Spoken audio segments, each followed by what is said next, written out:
Hello मेरे प्यारे छात्रों, कैसे हो आप लोग। आशा करता हूं आप बहुत ही अच्छे से होंगे और अच्छे से एग्जाम का तैयारी कर रहे होंगे।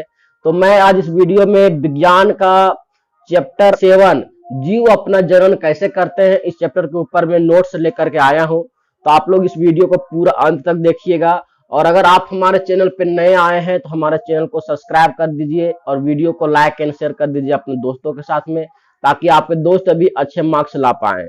तो चलिए, इससे पहले मैंने 6 चैप्टर का वीडियो बना दिया हूं, उस वीडियो को मेरे चैनल से विजिट कर सकते हैं और इस वीडियो के लिंक में भी, इस वीडियो के डिस्क्रिप्शन में भी लिंक लगा दूंगा, वहां से आप चेकआउट कर सकते हैं।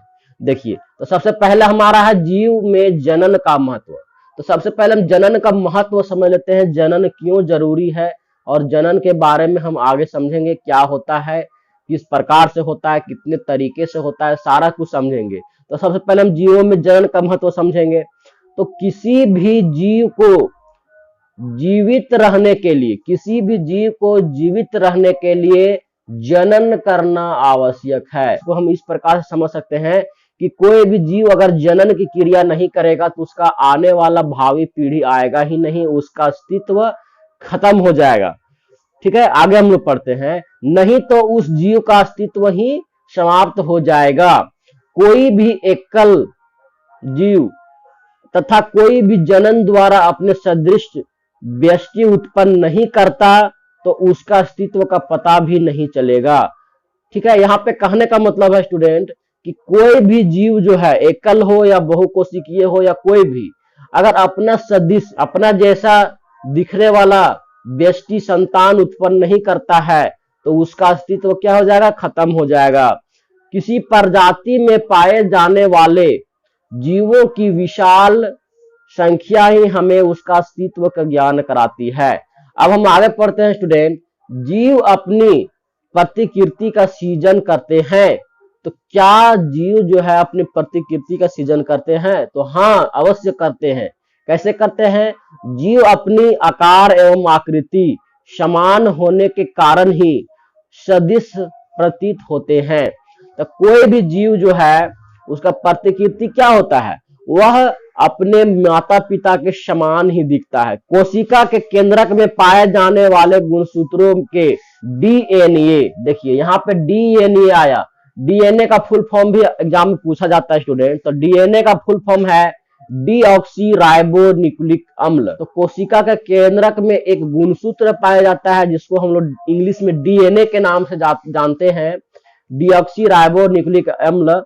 वो क्या करता है, उसके अणु क्या करते हैं, पीढ़ी दर पीढ़ी आगे, ठीक है, सदृश दिखने वाले, उसी के समान हाथ पैर सभी अंग जो हैं उसी के समान दिखने वाले संतान का उत्पत्ति करते हैं और ये संभव हो पाता है डीएनए के कारण ही।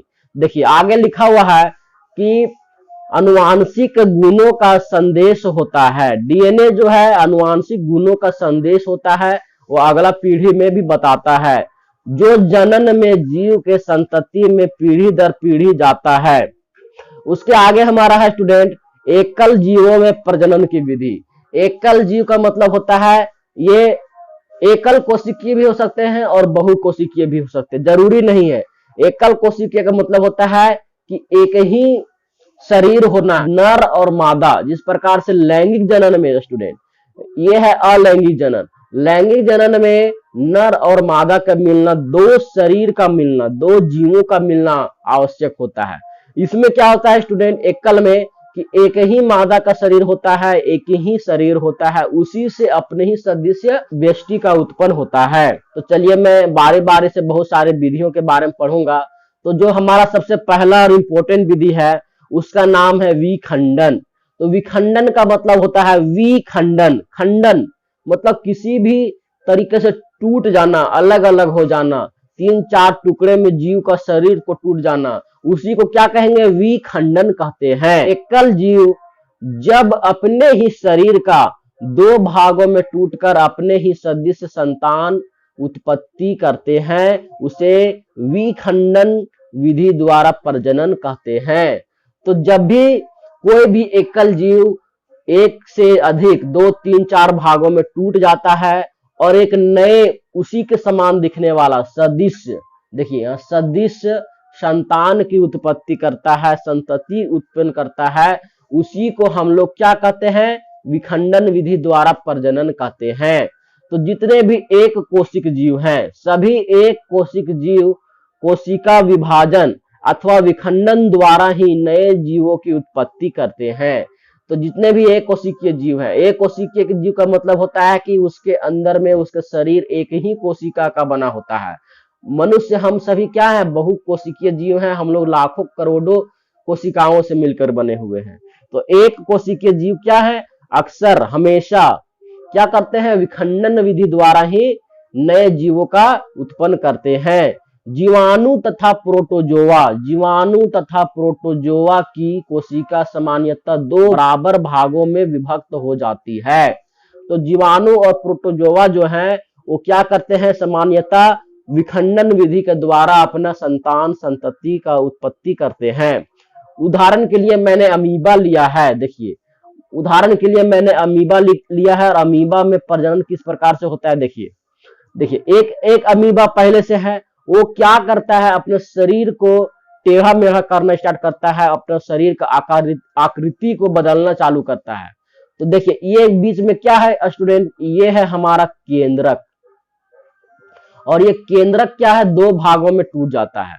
देखिए ये शरीर को क्या किया, दोनों ओर से पिचकाना स्टार्ट किया, और पिचकाने के बाद में ये क्या कर रहा है स्टूडेंट, इस प्रकार से केंद्रक को दो भागों में बांटने का कोशिश कर रहा है। उसके बाद में देख लेते हैं यहाँ पे सेपरेटली अलग अलग दो केंद्रक बन गए हैं, और एक अलग अमीबा का निर्माण और इधर से एक अलग अमीबा का निर्माण हो चुका है।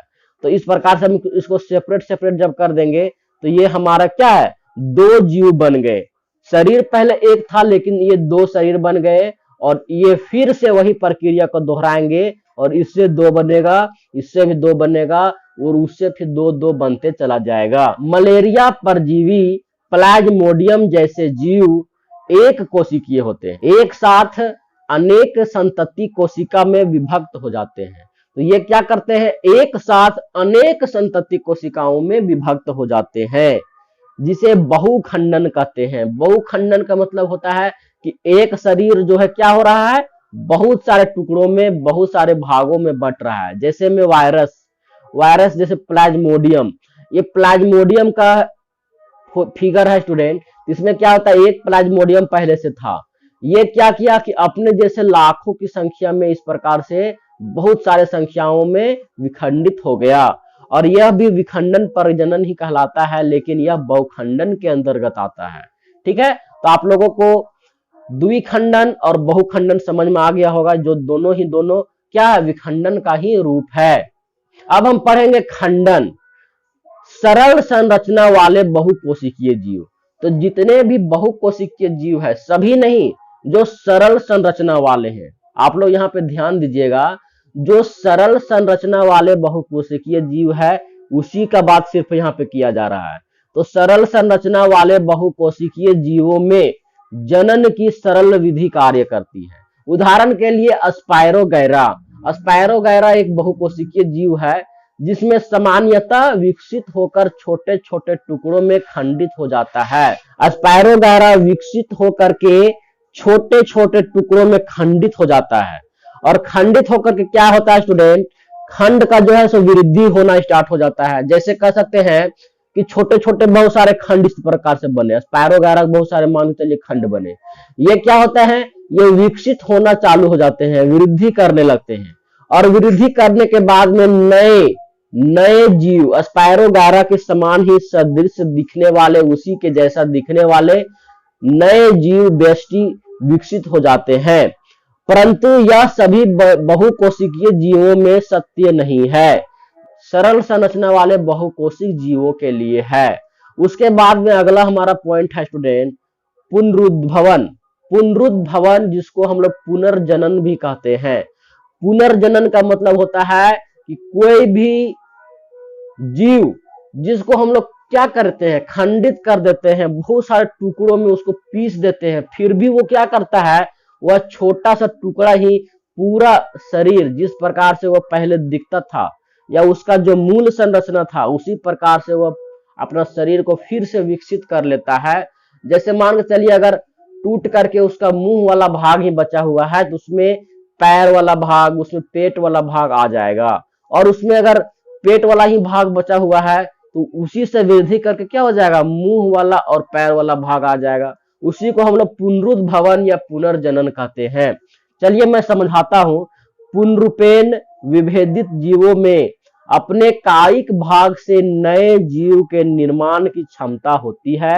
अर्थात यदि किसी कारणवश जीव जो है क्षतिग्रस्त, शरीर का भंग हो जाता है या कुछ टुकड़ों में बंट जाता है, तो उसके टुकड़े वृद्धि करके नए जीव के रूप में विकसित हो जाते हैं। उदाहरण के लिए हाइड्रा और प्लेनेरिया। तो प्लेनेरिया का मैंने एक उदाहरण लिया है कि प्लेनेरिया किस प्रकार से अपना जनन करते हैं। देखिए ये प्लेनेरिया है, इसको हम बहुत सारे टुकड़ों में इस प्रकार से बांट देते हैं, ठीक है, बहुत सारे टुकड़ों में इसको खंडित कर देते हैं। तो खंडित करने के बाद देखिए ये वाला भाग एक ये वाला भाग मान के चलिए ये अलग भाग है, ये वाला भाग मान के चलिए ये अलग हो गया, ये वाला भाग हमारा अलग हो गया। मैं 3 भागों में इसको बांट दिया हूं।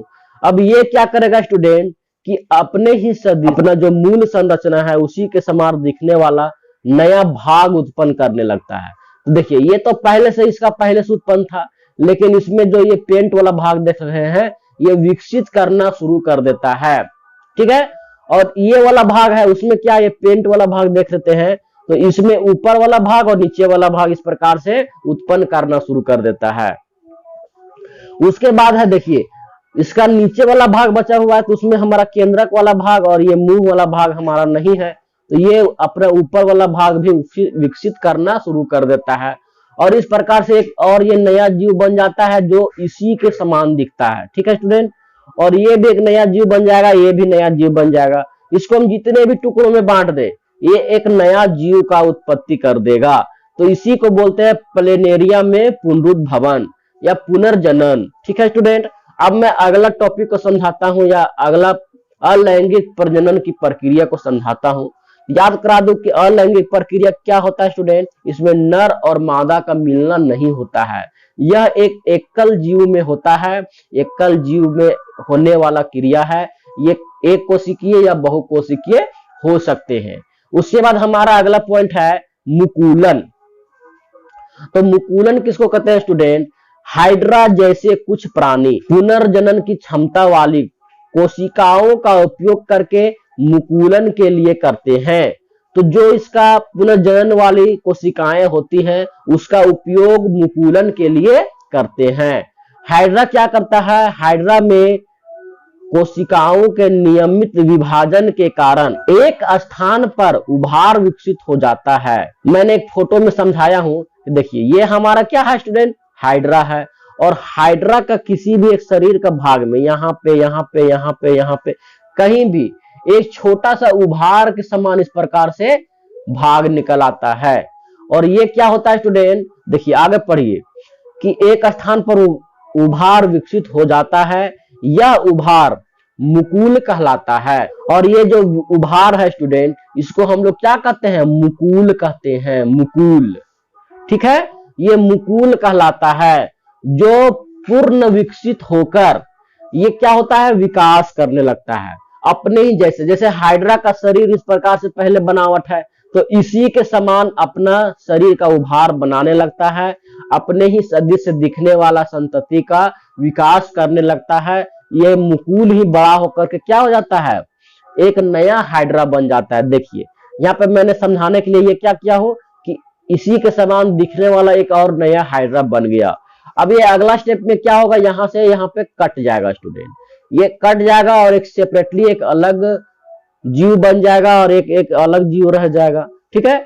इसके शरीर से भी क्या होगा, एक अलग उभार आएगा, ये नया बनेगा, इसके अलग से उभार आएगा, इसके शरीर में भी एक अलग से यहाँ पे उभार आ सकता है, यहाँ पे भी उभार आ सकता है। इस प्रकार से बहुत सारे उभार आएंगे और उभार जो है बड़े होकर के मुकुल कहलाएंगे। और मुकुल ही क्या होंगे, जब शरीर से पूरी तरह से अलग हो जाएंगे, उसी के जैसा समान दिखने वाला एक नया जीव का निर्माण कर देंगे, उसी को मुकुलन कहते हैं, ठीक है स्टूडेंट। तो इस प्रकार से हमने मुकुलन भी समझ लिया है।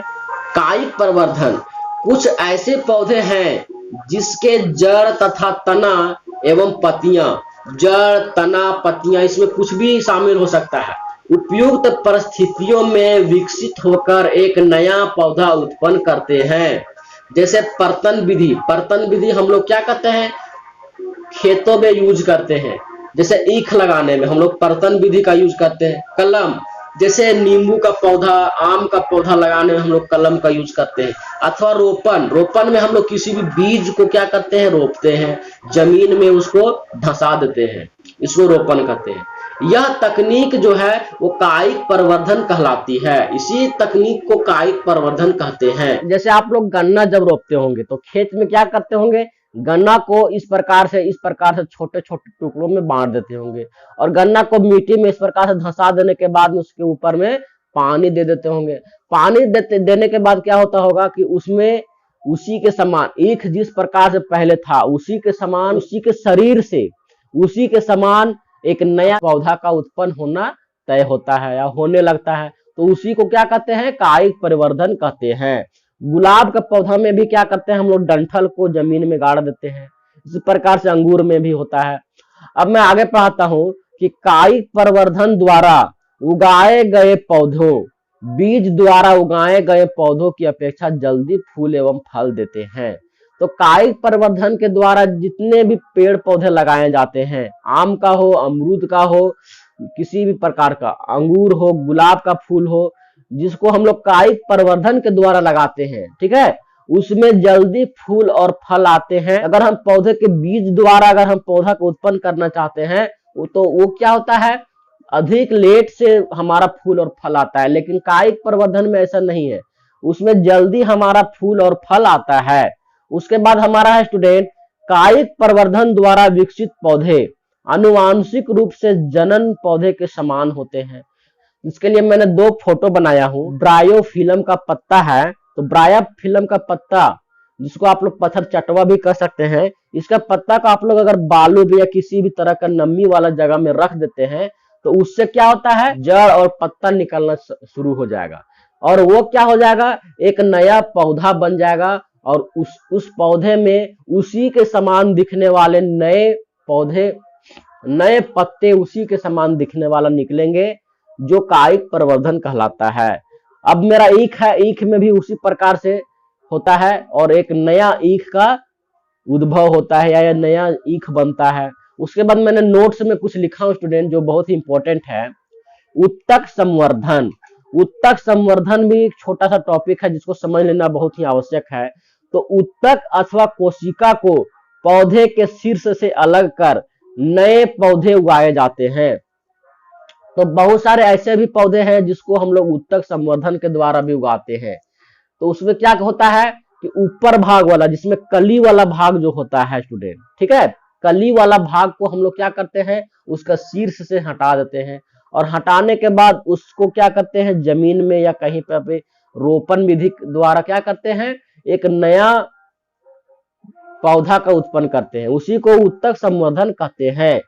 कोशिकाएं विभाजित होकर अनेक कोशिकाओं का समूह बनाता है, जो कैलस कहलाता है। बीजाणु समासंघ, ये जीव बीजाणु वृद्धि करके नए जीव उत्पन्न करते हैं। ये जीव जो है वो बीजाणु वृद्धि करके नए जीव उत्पन्न करते हैं, जिसे बीजाणु समासंघ कहते हैं।